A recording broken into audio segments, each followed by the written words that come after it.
Police Constable Alan Godfrey was on patrol on the night of the 28th of November 1980. Just before dawn he drove along Burnley Road on the edge of Todmorden looking for some cows that had been reported missing. They were only found after sunup, mysteriously relocated in a rain-soaked field without hoof marks to indicate their passage. Giving up his nocturnal hunt, Godfrey was about to go back to base to sign off duty when he saw a large mass a few hundred yards ahead. At first, he thought it was a bus coming towards him that took workers to their jobs in town and that he knew passed about 5 in the morning. But as he approached, he realized that it was something very strange.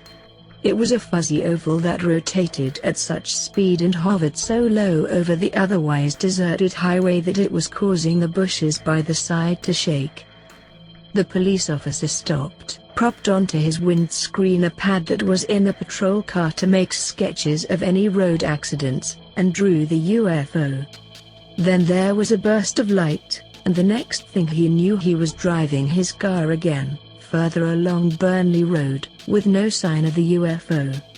Godfrey turned round and examined the spot where the UFO had hovered. The road was very wet as it had rained heavily earlier in the night. But just at this one location was a circular patch where the roadway had been dried in a swirled pattern. Only when back at the police station did he realize that it was a little later than he had expected, although any missing time was probably no greater than 15 minutes from estimates later taken on site. Godfrey at first chose not to make an official report, but changed his mind later that day when he discovered he was not alone. After breakfast that morning, a driver who had been on Burnley Road 3 miles further out at Clividge reported seeing a brilliant white object and contacted Todmorden police. The time matched that of Alan Godfrey's. Furthermore, a police patrol from an adjacent force had been engaged in a stakeout for stolen motorcycles on the moors of the Calder Valley and had witnessed a brilliant blue-white glow descending into the valley towards Todmorden shortly before Godfrey experienced his close encounter. Their story, when it reached Todmorden police station, formed a second match. Encouraged by this news, Godfrey filed an official report, but was surprised when police chose to release the story to the local newspaper the following week. From here, UFO investigators discovered the case and a lengthy investigation was mounted by a Manchester-based UFO group. Although Alan Godfrey had no further conscious recall of the missing time, he did have increasingly confused memory of the sequence of events surrounding the sighting. There was also puzzling physical evidence. His police-issue boots were split on the sole, as if he had been dragged along the floor and they had caught on something. He also reported a previous history of seeing other strange things and having experienced at least one earlier time lapse as a youth, factors that investigators have come to recognize as common with abduction cases. When sure that all conscious testimony had been recorded, Godfrey agreed to be hypnotically regressed by a Manchester psychiatrist 8 months after the incident. He eventually had several other sessions with different therapists, and his recall in later sessions was videotaped. The doctor refused permission to the UFO group for the first session to be recorded. The hypnotic testimony is very odd, and Godfrey was never to be sure what really happened. Under regression, he told of the bright light stopping the car engine, causing his radio and police handset both to be filled with static and then to be swamped by blinding light as he lost consciousness. His next recall was of being inside a strange room, more like a house than a spaceship, complete with a most unexpected large black dog.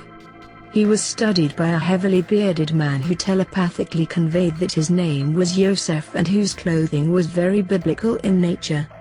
Assisting Yosef were several small robot-like creatures the size of a 5-year-old lad and with a head shaped like a lamp. They are reminiscent of the Greys of UFO lore, although with major differences.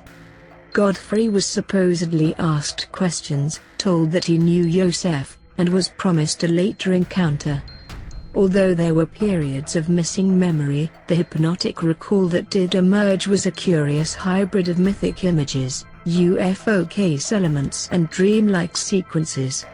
He described his captors as being about 4 feet tall and having rough, greenish skin, large pointed ears, large black eyes, and hands with 3 big fingers like sausages.